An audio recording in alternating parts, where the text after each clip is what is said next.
You guys want some? Do I have to share with you?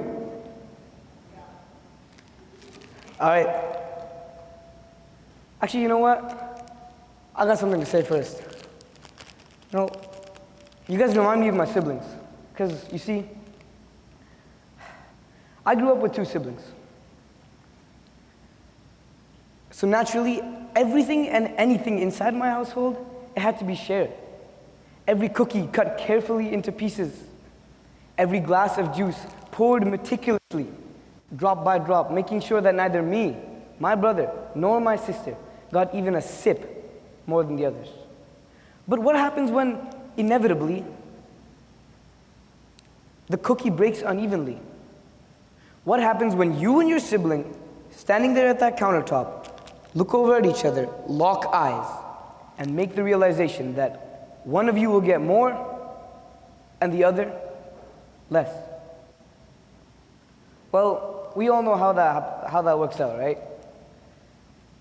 Sometimes it turns into a fight, sometimes it's just an argument, and sometimes it's just as simple as grabbing the bigger piece first and shoving it into your mouth before the other can even react. Well, some of you may be thinking that this is spoiled and stingy, this subliminal greed, this subconscious selfishness inside of us, but those of us who have siblings, yeah, we know this is commonplace. But I had a realization that me and my sister, we shared these kind of moments quite often, all the time. But my brother, he had a completely different mentality instilled in him from a young age. He always broke the cookie unevenly, always giving me the bigger piece. He always poured the taller glass for my sister. I can never remember a time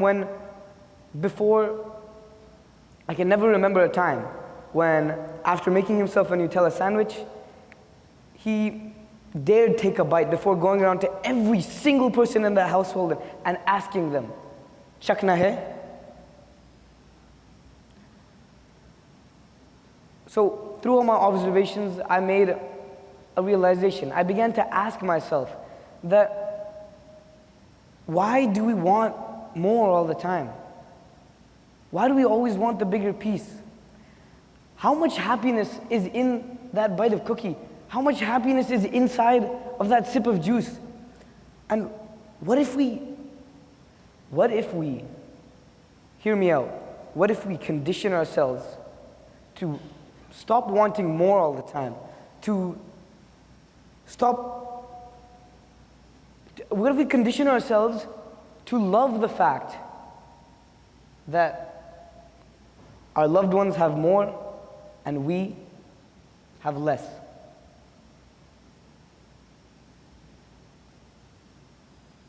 I'd say that this isn't just something we should develop within ourselves, something we should bring about, but this is a prerequisite to true, unconditional love. I always thought giving was a socioeconomic thing.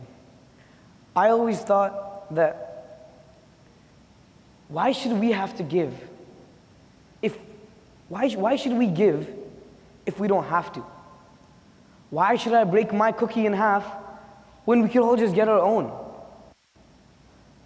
Why do we have to divide up our resources, ration off our food? Then I realized something once again. I always thought that giving always only had to take place when there wasn't enough for you to eat, for you to have your own. Why split the cookie when you can each have your own? But this contradicted with something. This contradicted with stories that my mom used to tell us about how when she was young. She grew up with 4 siblings and both of her parents in Karachi, Pakistan. They were by no means at all poor. They lived a comfortable life. Yet still, when she'd come home from school or from the store with one single tiny little Fanta flavored hard candy, she would split it into 7 pieces for each of the 7 people in her household.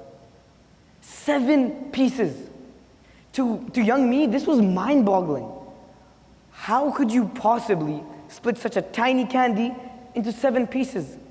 How could you possibly enjoy such a tiny morsel of sweet? And the biggest question of all was, wouldn't my mom just enjoy it so much more if she just ate the whole candy herself? But she'd tell me about this feeling that she couldn't quite describe. It was greater than the happiness of the whole candy. It was like a happiness inside of her that she got from giving to her siblings. But as I completed my search, I realized this wasn't a happiness. She wasn't getting, it wasn't just a happiness. It was a feeling of care, caring for others, feeling of giving to others, a feeling of providing to others, to her loved ones. It was a satisfaction. It was the satisfaction of less. The satisfaction of less. I'd completed my search. I'd found this feeling that I've been looking for. I found what I wanted when I was grabbing that bigger piece, when I was trying to take more juice, when I was fighting with my siblings over the tiniest little morsel of food. It wasn't a happiness that I was looking for. It was a satisfaction, and I call it the satisfaction of less. Thank you.